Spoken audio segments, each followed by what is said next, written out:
Let's make garden spider webs. First, color your paper in a pattern using a variety of crayon colors. This can be stripes, swirls, or connecting geometric shapes. When finished, paint a solid coat of black paint over the crayon.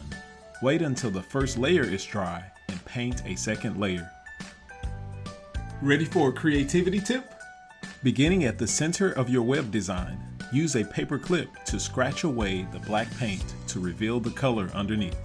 I am creating an orb web, which is a circular pattern that resembles a wheel. A spider web is usually an asymmetrical design built to attract prey. When finished with your web, scratch away the shape of the spider. Parents and teachers, subscribe to Crayola Learning YouTube channel and follow on social media for more colorful, creative content.